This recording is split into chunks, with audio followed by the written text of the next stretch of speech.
Bonjour à toutes et à tous. Dans cette nouvelle séance du cycle Agir en temps de crise, qui cette saison s'intéresse à la fin des conflits, comment se terminent les conflits. Et aujourd'hui, nous allons examiner comment sortir de la violence de masse et en particulier le rôle du droit et de la justice dans ces sorties qu'opère la société. Et nous avons aujourd'hui deux grandes spécialistes de ces questions que va nous présenter notre collègue Séverine Mathieu, directrice d'études à l'EPHE, qui organise ce cycle avec nous. Nous avons donc Sharon Veil et Sandrine Lefranc. Séverine. Alors, merci Sandrine, merci Sharon. Donc, Sandrine, vous êtes directrice de recherche au CNRS et vous enseignez également à Sciences Po Paris. Et vos travaux, en fait, se caractérisent par une articulation de perspectives, celle en sociologie politique, en relations internationales, en sociologie du droit, mais aussi en théorie politique. Et donc, vous travaillez sur des objets qui sont malgré tout encore trop peu étudiés en France, et notamment tout ce qui a trait aux politiques de construction de la paix et de justice transitionnelle. Et votre dernier ouvrage s'intitule Comment sortir de la violence, enjeux et limites de la justice transitionnelle. Sharon Veil, vous êtes maîtresse de conférences en droit international à l'Université américaine de Paris. Vous êtes également chercheur associé à Sciences Po Paris. Vous avez été depuis 2019 nommé par le Haut Commissariat des Nations Unies pour les réfugiés et vous servez vous occupez les fonctions de juge assesseur à la Cour nationale de droit d'asile. Et vos recherches vont porter sur la relation entre le droit international et le droit interne, la politique du droit international, les conflits et le rôle des tribunaux nationaux. Et votre dernier travail porte sur la question des attentats de novembre 2015, où vous avez travaillé en collaboration avec Sandrine Lefranc. Donc encore une fois, je vous remercie de votre participation à cette séance. Première question, Sandrine. Comment le droit pénal tente-t-il de répondre à la violence de masse? Alors, quand on parle de droit pénal, on parle de droit pénal national. Et il faut imaginer ce qu'est une situation où vous relevez, ou vous ne relevez pas d'ailleurs, des milliers de victimes, qui sont les victimes de milliers d'auteurs et de milliers d'auteurs qui détiennent une autorité et qui parfois, souvent, appartiennent à l'État. Qu'est-ce que c'est qu'un droit pénal qui est confronté à ces grands nombres? Qu'est-ce que c'est qu'un droit pénal qui est confronté à des cadavres par milliers? Qu'est-ce que c'est qu'un droit pénal aussi qui est confronté à des pratiques répressives toujours plus inventives? Comment un droit pénal qui n'a jamais incorporé la catégorie de disparition peut traiter des disparitions en Amérique latine, par exemple? Comment vous faites pour qualifier ça en assassinat quand vous n'avez pas de corps, quand vous n'avez pas de preuve de l'enlèvement? Donc vous avez un droit pénal qui est réduit au mutisme parce qu'il n'a pas les outils. Et puis, même chose, comment faire un droit pénal local quand son ennemi, ou en tout cas la personne à juger, c'est l'État? L'État, ses agents, des dynamiques collectives, alors que le droit pénal, lui, il est là pour juger des crimes qui concernent des individus, avec un principe d'individualisation systématique. Donc, le droit pénal, dans ces circonstances-là, et j'ai en tête en particulier ces situations fréquentes dans les années 80 de sortie de dictature ou même de sortie au Rwanda, par exemple, de génocide, le droit pénal, il est complètement dépassé, il est débordé, il est réduit au mutisme. Ces magistrats, souvent nommés par l'Ancien Régime, ne peuvent pas faire grand-chose. L'État n'a pas trop envie de se considérer lui-même comme un criminel, donc il se tait. Le droit pénal, la sanction est un petit peu rangée au placard. On adopte des lois d'amnistie. Et on est là et on se pose la question, eh bien, à défaut de droit pénal, qu'est-ce qu'on fait? Ben, on va penser justice. On va penser justice qu'on va qualifier de justice transitionnelle, c'est-à-dire qu'on va essayer de transiter vers la paix, vers la sortie de conflit, voire vers une démocratie. Et on va plutôt renoncer dans un premier temps au moins à la sanction pour penser vérité, pour penser réparation aux victimes, pour penser réconciliation peut-être. Et ça deviendra la justice transitionnelle dont on reparlera, je pense. Alors, merci beaucoup Sandrine. Sharon, maintenant, je vais vous adresser également une question. Et comment ces mécanismes de la justice pénale, ils vont se renouveler pour faire face à la violence de masse?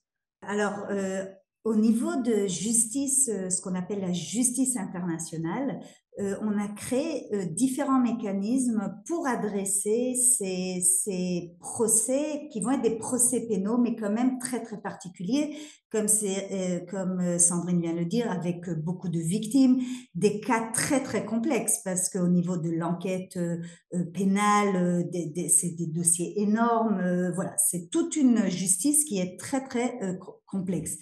Alors, comment on va faire ? D'un côté, on aura ce qu'on appelle les mécanismes internationaux. Et aujourd'hui, on a la Cour pénale internationale qui est à La Haye. Je pense qu'elle est assez connue, mais est-ce qu'on connaît bien ces détails ? Alors, cette cour-là, elle va juger les crimes contre l'humanité, crimes de guerre, génocide et agression. Et elle n'est pas une cour de compétence universelle, c'est-à-dire qu'il faut que les États ont ratifié le statut de la Cour. On a aujourd'hui 123 pays qui l'ont ratifié. Mais néanmoins, elle va avoir juridiction sur le territoire ou à travers la personnalité des États membres. Alors, juste un petit exemple, par exemple, Israël n'a pas ratifié, mais comme la Palestine a ratifié et les crimes sont commis dans les territoires de la Palestine, donc la Cour peut avoir la compétence, et c'est pareil avec Ukraine et Russie. La Russie n'a pas ratifié, mais comme l'Ukraine a ratifié, le procureur peut se saisir de cette enquête-là. Voilà, alors ça, c'est la question de la compétence. Maintenant, qu'est-ce qu'on a eu? Alors, cette cour-là, elle a été créée pour mettre fin à l'impunité, no safe haven en anglais, pour promouvoir l'état du droit. Mais en fait, ce qu'on a, c'est des différents acteurs qui ont des intérêts en fait, parfois très conflictuels. D'un côté, on aura des ONG qui essayent vraiment de pousser, des activistes de droits de l'homme qui essayent de pousser cette agenda-là, mais qui ont des ressources quand même très, très limitées. De l'autre côté, on aura les États, que les États, ils veulent bien le droit, mais quand ça correspond à les intérêts politiques, tout ce qui sera justice pénale internationale sera extrêmement lié avec leur agenda politique. Puis on a des professionnels de droit, les professionnels de droit qui vont travailler dans ces cours-là à La Haye. C'est des gens qui viennent de différentes cultures juridiques. Bien sûr, il y a différentes expériences, différentes langues, différentes traditions. Voilà, donc tout ça, ça donne la Cour pénale internationale. C'est quand même un travail très hiérarchisé au sein de cette cour-là. Voilà. Et donc, la production est finalement assez limitée.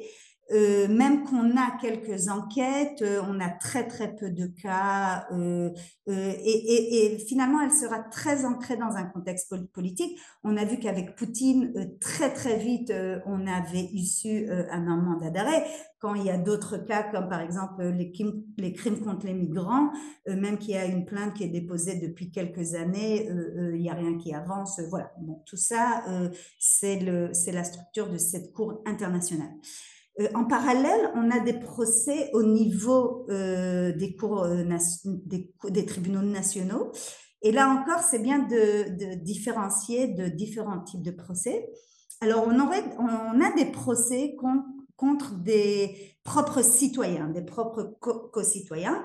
Par exemple, en France, on avait le procès Papon, par exemple, procès crime contre l'humanité. En Argentine, où je suis actuellement, encore aujourd'hui, on a des procès, c'est en longueur de 20 ans, on a eu des multiples procès. Mais ce qu'on peut voir de ce type de procès-là, quand la justice pénale nationale va prendre ces procès, soit ils sont trop peu, ou soit ils arrivent beaucoup trop tard, parce que voilà, c'est compliqué, il y aura les mêmes gens qui sont dans les bureaucraties, c'est pas évident. Un autre type de procès qu'on a, c'est basé sur la juridiction universelle. Juridiction universelle veut dire le procès Eichmann qui va se passer à Jérusalem, même que les crimes étaient commis en Allemagne par un Allemand, les procès Rwanda qu'on aura en France, même que les victimes, les auteurs n'étaient pas sur place, c'est-à-dire on aura un tribunal d'un pays qui va juger les faits commis dans un autre pays sans aucun lien, on va dire, de compétence, sauf le crime en soi. C'est-à-dire, on va dire, crime contre l'humanité, crime de guerre, génocide, c'est des crimes si graves que chaque État doit être capable de les poursuivre. Et effectivement, certains États ont fait cette législation-là.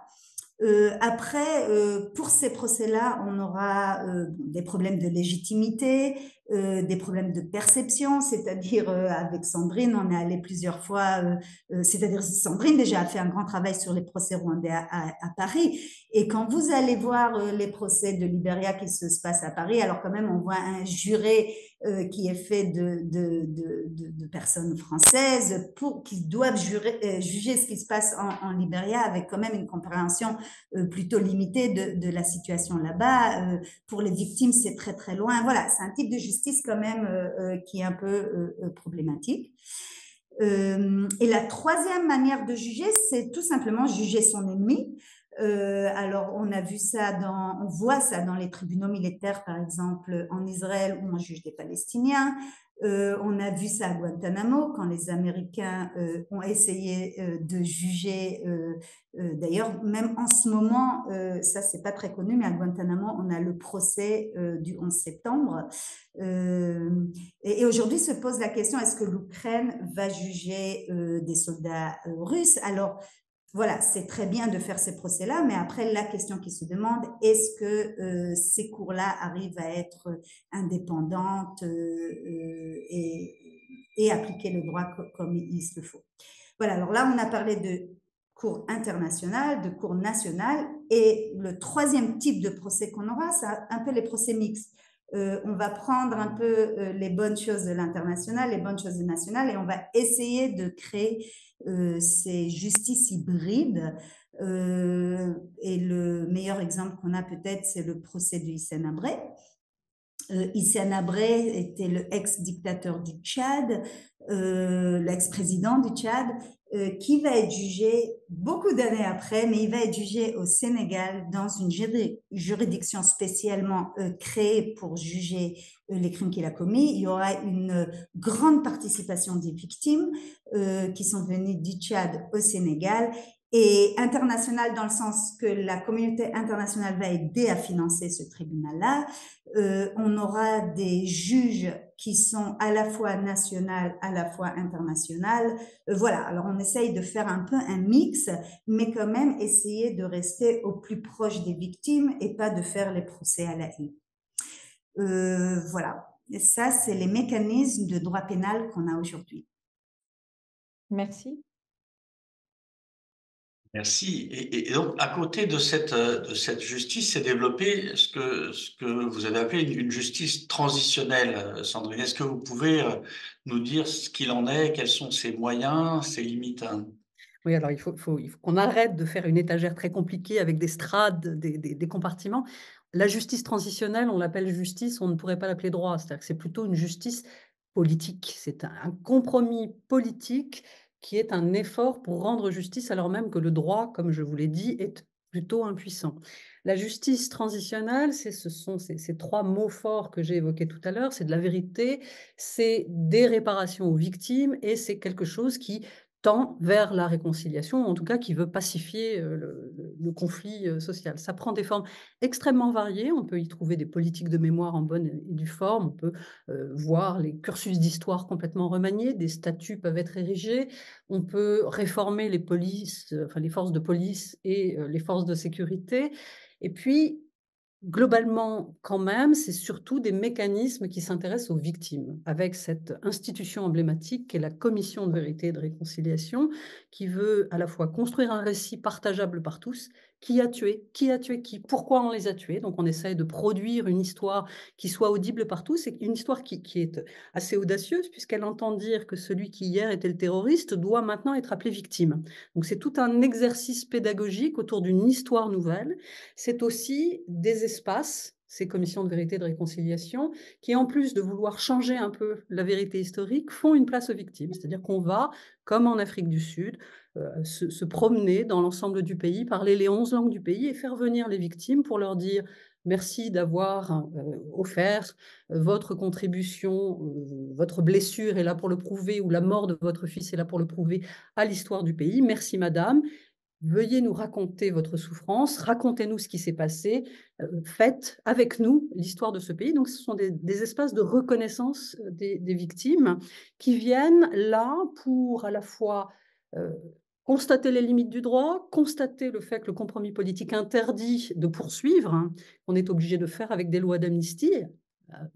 À défaut, on pourrait courir le risque d'une nouvelle guerre civile, et qui, dans le même temps, essaye de construire une justice à l'attention des victimes. Alors, c'est vertueux même si c'est une justice de l'impuissance, c'est vertueux même si c'est une justice qui ne racontera pas toute l'histoire. Par exemple, en Afrique du Sud, on a raconté l'histoire des souffrances individuelles, on a fait défiler des veuves qui sont venues raconter la perte de leur fils, la perte de leur mari, en pleurant beaucoup, on les a accompagnées avec douceur, mais on n'a pas beaucoup raconté l'histoire de l'apartheid, c'est-à-dire des injustices structurelles, du rôle de l'État. Donc c'est d'abord une histoire qui individualise beaucoup, de manière finalement assez comparable au droit pénal, qui individualise beaucoup, mais qui y ajoute une manière de faire parler les victimes très particulière. La Commission de vérité et de réconciliation, allez jeter un œil aux quelques images qui sont accessibles sur YouTube, ce sont beaucoup de femmes qui pleurent.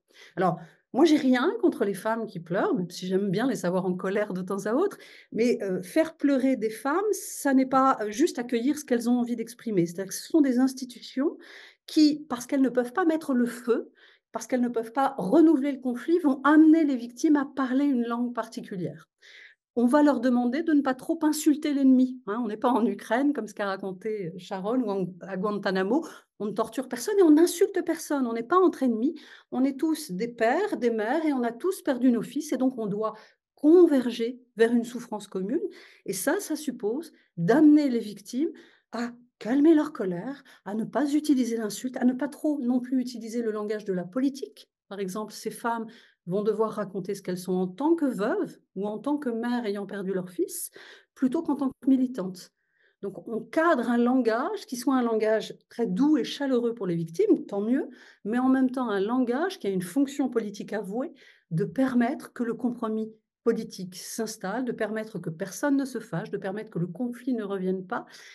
Et ça, c'est quand même très contraignant pour les victimes quand vous y réfléchissez. C'est-à-dire qu'on vous fait venir, on vous dit, mais racontez-moi, vous avez perdu votre fils. Mais si vous commencez à dire, oui, j'ai perdu mon fils et c'est ce salopard de policier afrikaneur qui l'a tué, non, madame, calmez-vous, ici, on n'injurie personne. La femme reprend et elle explique qu'elle a perdu sa maison, qu'elle n'a pas pu scolariser ses enfants. Madame, votre revendication matérielle n'a pas sa place ici. Et puis si derrière elle, la foule s'agite, parce que les victimes viennent accompagner des gens qui sont sortis des townships souvent, si ça commence à remuer dans le public, on va leur dire « on se calme, on n'est pas dans une manifestation ici ». Donc ce sont des institutions vertueuses, parce qu'elles font une place à l'histoire des autres, de ceux qui n'avaient jamais eu d'histoire, qui n'avaient jamais été citoyens. C'est une institution vertueuse parce qu'elle est attentive, parce qu'elle leur reconnaît un statut de victime, mais c'est aussi une institution très politique qui, avec une certaine intelligence stratégique et politique, impose un langage aux victimes, leur impose de pleurer plutôt que de s'énerver, de parler un langage de la souffrance traumatique en utilisant le jargon des psychiatres et des psychothérapeutes, plutôt que de parler de leur colère, plutôt que de revendiquer des moyens matériels ou une reconnaissance politique. Merci. Donc, en fait, en quelque sorte, on voit comment on a des nouveaux modes de justice qui sont bricolés, si vous passez l'expression, et comment ces nouveaux modes de justice finissent par être réincorporés, Sharon, dans des mécanismes plus ambitieux. Oui, alors pour continuer, en fait, c'est vraiment une continuation de ce que Sandrine vient de dire. Alors, l'exemple d'Afrique du Sud, comme vous l'avez vu, on a vraiment évacué le processus pénal, finalement, pénal de répression ou de conviction, ou même d'avoir cette scène judiciaire, c'est-à-dire d'être devant un juge qui va prononcer un jugement, ce qui est des fois quand même important pour les victimes et pour la société. C'est-à-dire qu'à cette époque-là, on a un peu mis en opposition justice ou paix, c'est-à-dire si on fait la paix, on évacue la justice. Et bon, aujourd'hui, on essaye de réintégrer dans les processus de paix aussi la justice pénale, mais pas la justice pénale que j'ai discuté avant, qui est vraiment plutôt une justice pénale très répressive et vue des fois aussi d'extérieur, mais c'est plutôt d'inventer des mécanismes ou de créer des mécanismes, élaborer des mécanismes qui vont avoir une approche un peu plus holistique des deux systèmes. Et je pense que le meilleur exemple qu'on a aujourd'hui, c'est en Colombie. Alors, en 2016, on a l'accord de paix entre les FARC et l'État. Et suite, dans les discussions, les négociations de l'accord de paix, déjà, on a réfléchi à ce mécanisme-là. Et le mécanisme est le suivant. D'une part, il s'agira d'une cour avec des juges, une procédure pénale où on va investiguer les crimes contre l'humanité, crimes de guerre, mais si les accusés, et d'ailleurs on ne les appelle pas les accusés, hein, on les appelle les gens qui apparaissent à la cour, s'ils prennent responsabilité et ils aident à contribuer à la vérité et ils établissent les faits, leurs propres faits, ce qu'ils ont fait, en échange avec les victimes, c'est-à-dire on aura des sessions où les victimes et les accusés vont échanger. Il y a beaucoup de préparation en amont avec les accusés et avec les victimes, soit avec des sociologues, des psychologues qui vont être sur des sessions 1 sur 1 pour que les accusés arrivent à se responsabiliser, arrivent à comprendre ce qu'ils ont fait à la victime, c'est-à-dire c'est tout un travail vraiment de tricotage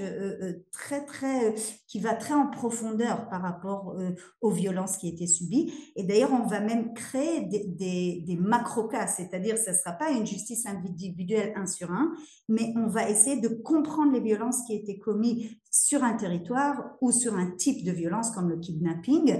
Et à travers les récits des victimes qu'on va collecter en grand nombre, hein, parce qu'on a des milliers de victimes qui vont contribuer à ces établissements des macro-cas.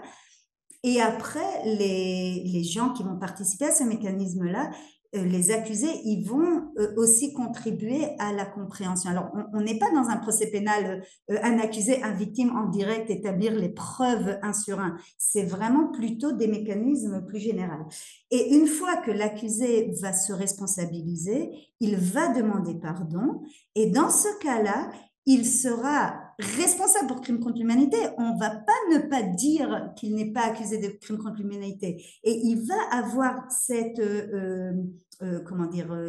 accusation-là, mais en même temps, il ne ira pas en prison, mais il va faire un projet de réparation avec les victimes. C'est-à-dire, ensemble, ils vont créer une réparation qui sera soit pour la communauté, là on est en train de parler, rétablir des écoles, créer des monuments historiques, expliquer ce qui s'est passé, etc. Alors, bon, c'est pas parfait, hein, mais ce que on peut voir, c'est qu'on a quand même vraiment cet aspect participation massive des victimes en échange avec les accusés, responsabilisation des accusés, c'est-à-dire qu'ils prennent responsabilité sur ce qu'ils ont fait, et finalement faire un projet de réparation et pas nécessairement aller en prison. Voilà, ça c'est le grand mécanisme intéressant. Et on pourra parler un peu plus tard sur la scène de terrorisme, mais en fait, on a retrouvé quelques éléments comme ça aussi dans les grands procès qu'il y a eu en France. Merci beaucoup. Donc, vous avez fait référence aux attentats terroristes et tout ça. Et on sait que tous les deux, vous avez travaillé sur les procès des attentats terroristes en France en novembre 2015. Donc, est-ce que vous pourriez, s'il vous plaît, nous raconter ce que vous avez observé? Sharon, je t'en prie, commence. Je vais commencer. Bon, alors si je vais dans la continuité de ce qu'on vient de dire, alors évidemment le procès de V13, des attentats de novembre, c'était dans une très grande salle qui était construite spécifiquement pour accueillir des nombreuses parties civiles. On parle de plus de 1500 parties civiles avec plus de 300 avocats, c'est-à-dire c'est énorme. On n'a jamais vu un procès comme ça en France en matière de participation de victimes et des acteurs, en fait. Alors, c'était une salle d'audience très, quand on rentrait dedans, vraiment, elle est très impressionnante, hein, et c'est une cour d'assises spécialement composée, c'est-à-dire on n'a pas des jurés, on n'a que des juges. Alors, il y a quelque chose de très solennel dans cet endroit-là. Et justement, c'est ça qui est aussi, il me semble, important des fois, d'avoir ces moments-là, que même tout ce rituel-là, il a un sens. Mais en même temps, il faut laisser la place dans ce rituel-là à différents acteurs et notamment aux victimes. Et c'était ça la grande, en tout cas pour moi, surprise quand j'ai vu ces procès-là. Ça a commencé déjà avec Charlie Hebdo. Moi, j'ai jamais vu des procès comme ça. C'est-à-dire, on arrive là et au lieu de parler, d'établir les faits, la preuve, etc., comme on a l'habitude dans des procès pénaux, tout d'un coup, on commence les procès avec des témoignages de victimes. Voilà, Sandrine va y revenir, mais c'est toute une construction qui est complètement différente. On parle aussi à comprendre. Alors, on va inviter François Hollande, le président de l'époque, on va inviter des directeurs de services de renseignement, etc. C'est-à-dire, on aura la question peut-être de l'implication de l'État, ou pas l'implication, mais qu'est-ce qui n'était pas fait pour la sécurité, etc. Alors, c'est-à-dire qu'on va vraiment commencer à découvrir tout un aspect qui est beaucoup plus restauratif, peut-être entre guillemets, ou de justice transitionnelle dans un procès pénal français. Sandrine, je te laisse. Vous voyez que là, toutes nos histoires se relient, c'est-à-dire qu'on est dans l'hybridation. Hein. On a vu un droit impuissant, et bien là, c'est le droit qui va chercher ces formes de justice bricolées sur des scènes internationales et qui se les incorpore pour faire une place aux victimes, pour faire une place aussi à une autre vérité que la vérité pénale qui découpe des histoires individuelles, des intentions, des motivations, individu par individu. Ce qui nous a fascinés, alors il faut qu'on vous donne quand même une idée de ce qu'on a fait. Hein. On était avec d'autres au sein d'une équipe de recherche qu'on a appelée Prométhée. On a passé 10 mois au tribunal, on a regardé l'entièreté des audiences, on a accompagné, interrogé les victimes, on a approché les avocats et les acteurs professionnels. Donc c'est une complète immersion dans ce monde-là. Et c'est un monde assez fascinant où justement on invente des choses depuis le droit pénal le plus dur, parce qu'on on est dans de l'institution judiciaire, tout ce qu'il y a de plus classique, Sharon l'a dit, avec seulement des professionnels, avec un droit pénal très particulier autour notamment de cette incrimination qui est l'association de malfaiteurs terroristes. Donc c'est du droit professionnel, c'est du droit très sévère, les peines ont été très lourdes. Et pourtant, c'est à l'intérieur de ce droit qu'on essaye de faire une place aux victimes et pas à un tout petit nombre de victimes. On vous parlait des grands nombres des auteurs et des grands nombres de victimes. Ici, c'est plus de 2400 parties civiles représentées par un très grand nombre d'avocats aussi dans cette scène. Et donc, c'est au moins 2 mois réservés dans un procès pénal qui normalement ne fait que très peu de place aux victimes, sinon sous la forme très secondaire du témoin. Là, on offre 2 mois à des victimes pour qu'elles viennent à la barre et qu'elles déposent, littéralement, qu'elles déposent le fardeau de leur souffrance, qu'elles racontent leurs histoires. On a vu dans un procès pénal, c'est exceptionnel, des diapos projetés qui étaient des photos des proches disparus, des proches morts. On nous a raconté leur mariage, on nous a raconté leurs études, on a raconté les moments de leur enterrement. On a raconté ça avec beaucoup d'émotion. Donc, vous avez des magistrats professionnels, tous plus ou moins spécialistes du terrorisme, qui pendant 2 mois se sont plus ou moins tus et ont écouté avec un air bienveillant et une réelle chaleur souvent, ces histoires particulières, ces histoires de souffrance avec beaucoup de larmes versées. Alors peut-être que vous me voyez venir par rapport à ce que j'ai raconté tout à l'heure sur la commission de vérité et de réconciliation, c'est à peu près la même chose. C'est-à-dire que là encore, les victimes vont plutôt pleurer, vont plutôt être là pour raconter leur souffrance et vont surtout beaucoup, qu'il s'agisse des rescapés ou des parents de victimes disparues, des proches de victimes disparues, vont surtout raconter les conséquences traumatiques des événements, des attentats terroristes sur leur vie. Donc on a pendant 2 mois un langage particulier qui est là encore un langage emprunté aux médecins. On parle de MDR, on nous parle de médicaments qui viennent calmer les dépressions, on nous parle d'hypervigilance, on nous parle de peur panique dans la rue. Donc tout un espace qui est envahi par un discours du traumatisme et de la souffrance. Alors là encore, c'est vertueux, ça vient compléter un long parcours de ces victimes des attentats de novembre auprès de différents médecins et thérapeutes. Ça vient nous permettre à nous de prendre la mesure de ce qu'elles ont vécu. Ça vient leur offrir à elles une forme de reconnaissance. Mais il y a des limites. Comme en Afrique du Sud, il y a des limites, parce que là encore, ce sont des contraintes qui pèsent sur des victimes. Première contrainte, toutes ne sont pas admises à venir parler de ce qu'elles ont vécu. Et si on insiste, Sharon comme moi, pour ne pas parler d'attentat du 13 novembre 2015, c'est parce qu'on a aussi en tête les victimes du 18 novembre qui n'étaient pas reconnues pendant le procès pénal. Elles l'ont été en fin de procès pénal lors de l'audience civile.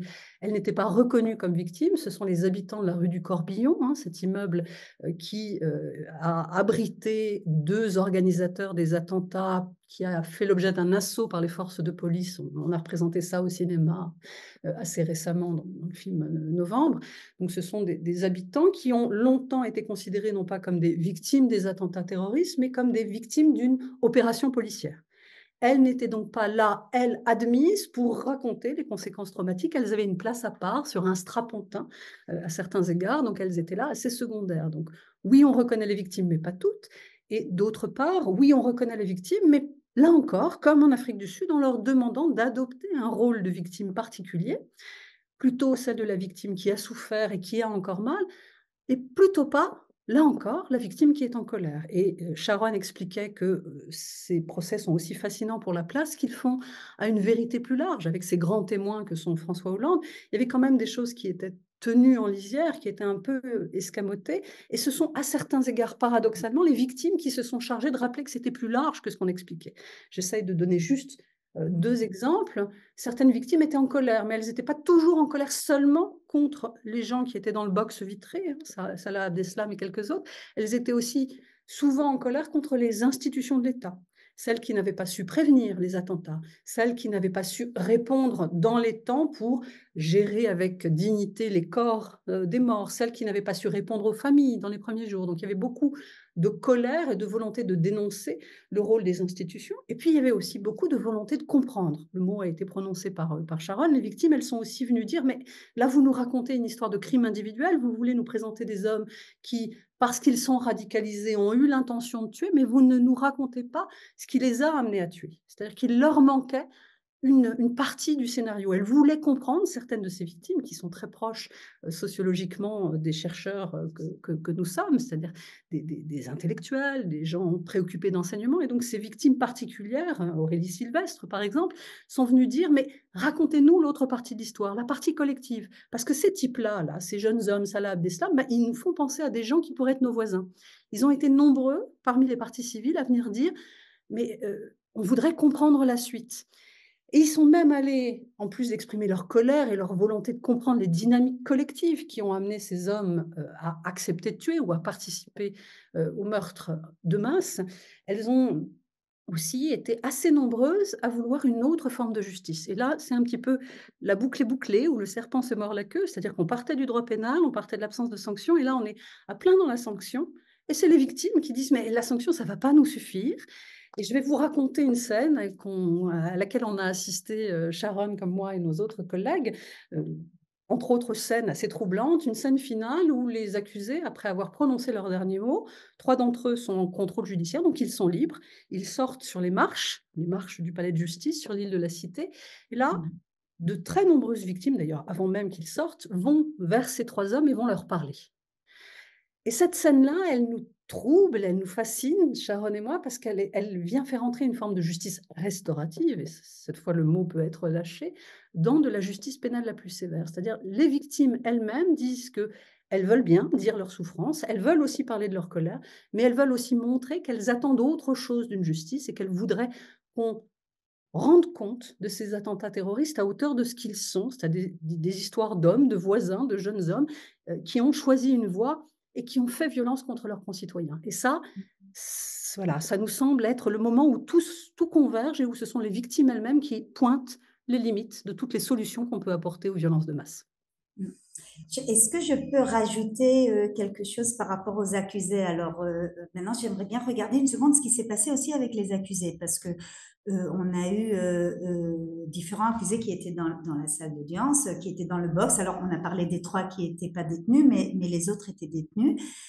Bon, il y avait aussi certains qui étaient morts, alors ils n'étaient pas présents, mais ceux-là qui étaient présents dans la salle d'audience, ils n'étaient pas tous français, hein, mais bon, ils venaient soit de Belgique, il y avait d'autres pays. Mais en fait, on ne savait pas, est-ce qu'ils vont jouer le jeu de la justice?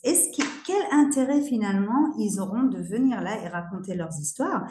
Parce qu'on pouvait savoir déjà à l'avance quand même que les peines vont être très très sévères, hein. Alors justement, ça c'est un peu différent de ce qui se passe en Colombie, parce qu'en Colombie, les accusés, ils seront initiés aussi à partager la réalité, à partager la vérité, parce qu'ils savent que, bon, à la fin, si vraiment ils prennent la responsabilité, ils demandent le pardon, finalement, il y aura une voie de sortie aussi pour eux. Alors, c'est un peu ce qui manquait peut-être dans ce procès-là du V13, parce que ça reste, comme Sandrine l'a dit, un procès pénal. Mais ce qui était quand même surprenant, et là c'est vraiment surprenant, c'est qu'ils ont parlé, et ils ont parlé beaucoup. Alors pas tout le monde et pas tout le temps, mais si on parle de Saleh Abdeslam, qu'il n'a pas échangé avec la police durant les enquêtes pendant 6 ans, il était resté silencieux.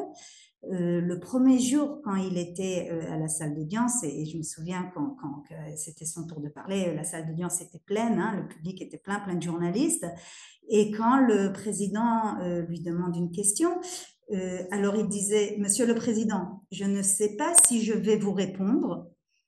Comme ça, il hésitait encore, est-ce qu'il va parler ou non, et finalement, il a parlé pendant 3 heures sans s'arrêter. Et alors, voilà, et il y a eu des moments comme ça, d'échange aussi entre les accusés et les victimes, des moments spontanés, pas tous faciles, hein, il y a eu des moments aussi très, très durs, où par exemple, il y avait un autre accusé qui disait « Moi, j'ai décidé de parler parce que… » Bon, ça, c'est toujours la phrase qu'on dit, parce qu'il y avait une maman qui m'a regardé et que j'ai regardé le regard d'une maman d'une victime décédée, et ça m'a fait penser à ma propre mère, et voilà, et il voulait raconter son histoire. Alors, c'est-à-dire qu'on voit que quand on a des situations comme ça, où on met les accusés face à leur violence dans le sens des victimes, mais finalement, pas que. Il nous faut encore quelque chose. Et ce quelque chose en plus, c'est un peu ce que Sandrine disait, c'est aussi ce que les victimes voulaient, c'était le contexte, c'est-à-dire d'essayer de mettre leur comportement non seulement comme un choix individuel, personnel, mais qui résulte aussi des structures sociales, politiques un peu plus larges. Ce qu'on n'a pas eu là, mais que, par exemple, en Colombie, on a, parce que justement, on regarde les structures de violence de masse, non seulement du point de vue individuel, mais aussi structurel. C'est-à-dire que ça peut aussi plus expliquer les comportements des accusés eux-mêmes, et qu'eux-mêmes peuvent plus prendre responsabilité après sur leurs actes. Voilà, j'espère que j'arrive à m'expliquer. Et voilà, alors dans le procès V13, on a eu ce début-là avec les accusés, mais ça ne pouvait pas aller plus loin jusqu'au bout parce que ça restait quand même le procès pénal avec la peine la plus dure qui pouvait être imposée et qui était imposée finalement. Et d'ailleurs, je pense que s'il y avait la peine de mort encore exercée en France, ça se trouve qu'elle aurait été prononcée ici. Merci beaucoup à toutes les deux, Sharon Veil et Sandrine Lefranc, de nous avoir montrer en fait ces nouvelles formes par lesquelles la société essaye de restaurer la paix sociale. Il y a un changement important dans le processus de justice que vous nous avez montré, que comment une société, les Anglais diraient move on, hein, tourner la page.